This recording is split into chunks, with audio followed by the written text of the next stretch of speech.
శ్రీ గురుభ్యో నమః, శ్రీ మాత్రే నమః. నీ ఆత్మవిశ్వాసం, నీ శక్తి, నీ కష్టం నీ విజయానికి పునాది. Friends, welcome to VMK astro numerology channel. June 2025 కన్యా రాశి మాస ఫలాలు ఏ విధంగా ఉండబోతున్నాయో చూద్దామండి. కన్యా రాశికి అధిపతి బుధుడు. ముఖ్యంగా ఈ వీడియోలో ఏంటంటే విద్యార్థులకు ఏ విధంగా ఉంటుంది, ఆర్థికంగా ఏ విధంగా ఉంటుంది, ఉద్యోగస్తులకి, వ్యాపారస్తులకి, ప్రేమలో ఉన్న వారికి, వైవాహిక జీవితం, ఇన్వెస్ట్మెంట్స్, హెల్త్, అదేవిధంగా రెమెడీస్, ఇవన్నీ కూడా చూద్దామండి. ఫలితాలు చూడబోయే ముందు ఒకసారి ఏంటంటే కన్యా రాశిలో ఏ నక్షత్రాలు ఉంటాయో చూసుకొని, అదేవిధంగా గ్రహాల యొక్క స్థితి పరిశీలించిన తర్వాత ఫలితాల్లో కనుక వెళితే సులభంగా అర్థమవుతుందండి. కన్యా రాశిలో ఏంటంటే ఉత్తర 2, 3, 4 పాదాలు, హస్త 4 పాదాలు, చిత్త 1, 2 పాదాలు, మొత్తం 9 నక్షత్ర పాదాలు ఉంటాయండి. సో వీరందరికీ కూడా మనం చెప్పుకోబెట్టిన యొక్క గోచార మాస ఫలాలు వర్తిస్తాయి. ముఖ్యంగా ఈ మాసంలో ఏం మార్పులు ఏంటయ్యానంటే, రవి 15 జూన్ నుండి 4 రోజుల పాటుగా మిథున రాశిలో దశమ స్థానంలో ఉండి బుధాదిత్య యోగం ఫామ్ చేస్తారండి.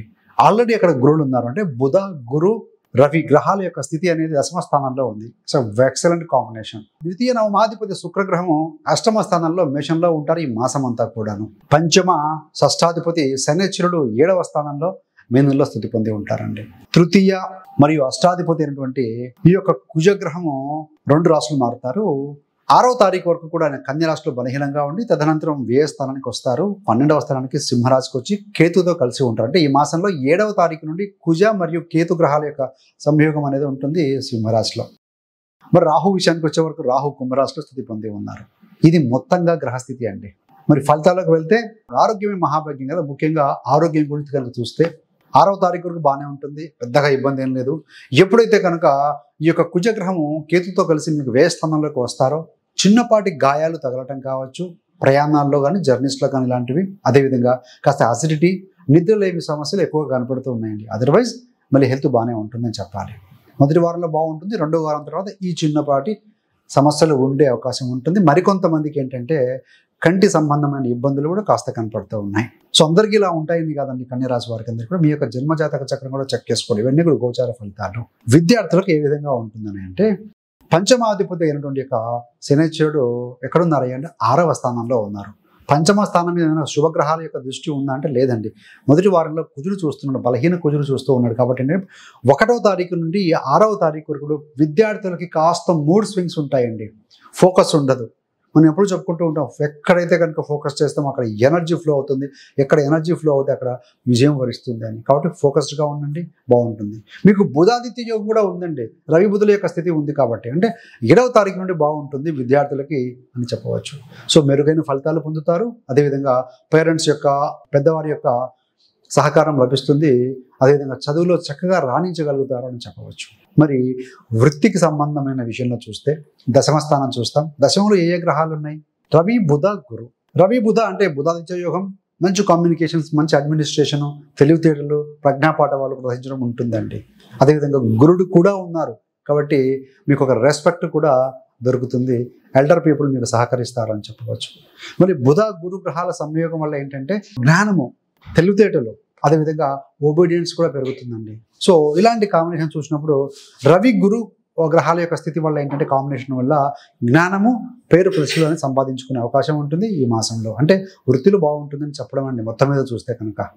సో ఒకవేళ కనుక మీరు ఎవరైనా చేంజ్ కావాలనుకుంటే కూడాను మొదటి వారంలో కొంచెం చేంజ్కి పాసిబిలిటీ అనేది కనపడుతుంది. 2వ వారం తర్వాత నుండి కంఫర్ట్గా ఉంటారని చెప్పవచ్చు. ఏది ఏమైనా 6వ స్థానంలో రాహు ఉన్నారు. అనైతికతకు పాల్పడటం కరెక్ట్ కాదు.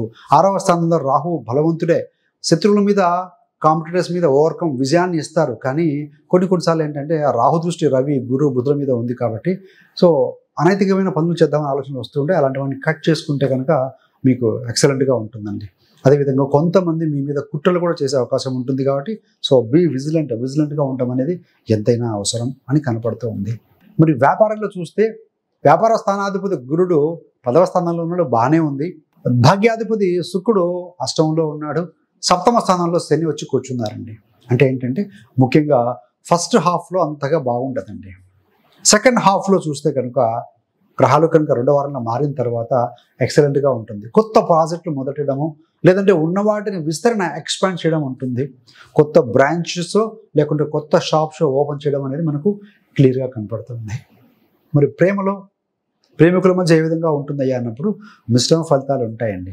పంచమాధిపతి అనేటువంటి యొక్క శని 7వ స్థానంలో ఉన్నారు. శుక్రుడు సహజంగా ప్రేమకు కారణకుడు. ఈ యొక్క శుక్రుడి మీద కేతు ఆస్పెక్ట్ అనేది ఉంటుంది కాబట్టి కొంత ప్రేమ అంటే కమ్యూనికేషన్ లో చిన్న చిన్న మాట పట్టింపులు ఉండే అవకాశం అయితే ఉంది. సో ఇగ్నోర్ చేయాలి. ఆరోగెన్సీ లేకపోతే కనుక ఈగో, సో ఈగోలో ఈయన తీస్తే లెట్ గో అన్నట్టుగా ఉంటుంది. కాబట్టి సో బీ పేషెంట్. మాటల విషయంలో కమ్యూనికేషన్లో కొంత జాగ్రత్త వహించాల్సిన అవసరం ఉంది. కుజుడు ఎందుకంటే మీ యొక్క ద్వితీయ స్థానాన్ని, వాక్కు స్థానాన్ని 6వ తారీఖు వరకు చూస్తూ ఉంటారు, తర్వాత 3వ స్థానాన్ని చూస్తూ ఉంటారు. కాబట్టి సో 2 అంటే కమ్యూనికేషన్, 3వ స్థానం అంటే ఎఫెక్టివ్ కమ్యూనికేషన్. కాబట్టి మాటలతోనే ఇబ్బంది తప్ప అదర్వైజ్ ఇట్ ఈస్ గుడ్ అంటే. మీకు ధనపరంగా చూస్తే ఏంటంటే ముఖ్యంగా పాత ఆస్తి అమ్మకం ద్వారా లాభం వచ్చే అవకాశం ఉంటుంది. అదేవిధంగా విదేశీ సంబంధం ద్వారా కూడా ధనాదాయం పొందే అవకాశం అయితే ఉంటుందండి. ఈ మాసంలో కన్య రాశి వారికి ప్రయాణాలకు అధికంగా అవకాశాలు కూడా కనపడుతూ ఉన్నాయి. మరి ఏది ఏమైనా కూడా భూముల కొనుగోలు, అమ్మకాలు ఇలాంటి వాటి విషయంలో కొంచెం ఫేవరబుల్గా ఉంది అని చెప్పాలి. వాహన సౌఖ్యం ఉంటుంది కానీ సో కొంత వాహనాల రిపేర్లు, ఖర్చులు కూడా గోచరిస్తూ ఉన్నాయండి. మరి ఇన్వెస్ట్మెంట్ విషయంలో చూస్తే ఇక్కడ ఇన్వెస్ట్మెంట్ విషయంలో మీకు పంచమాధిపతి సప్తమంలో ఉండి లాభస్థానంలో ఏ గ్రహాలు ఉన్నాయంటే ఏ గ్రహాలు కూడా లేవండి. మనకు పంచమ స్థానాన్ని ఏమైనా గ్రహాలు చూస్తున్నాయంటే కుజుడు ఒక్కడ చూస్తూ ఉన్నారు, అష్టమాధిపతి. కాబట్టి సడన్ ట్రేడింగ్ చేసే వాళ్ళకి ఏంటంటే సడన్గా ఫ్లక్చుయేషన్స్ వస్తూ ఉంటాయి. కాబట్టి సో కొంత జాగ్రత్తగా ఉండాల్సిన అవసరం అయితే కనపడుతుంది. సో ఇక్కడ భాగ్యాధిపతి శుక్రుడు అష్టమంలో ఉన్నారు కాబట్టి వృధా ఖర్చులు కూడా కనపడుతూ ఉన్నాయి.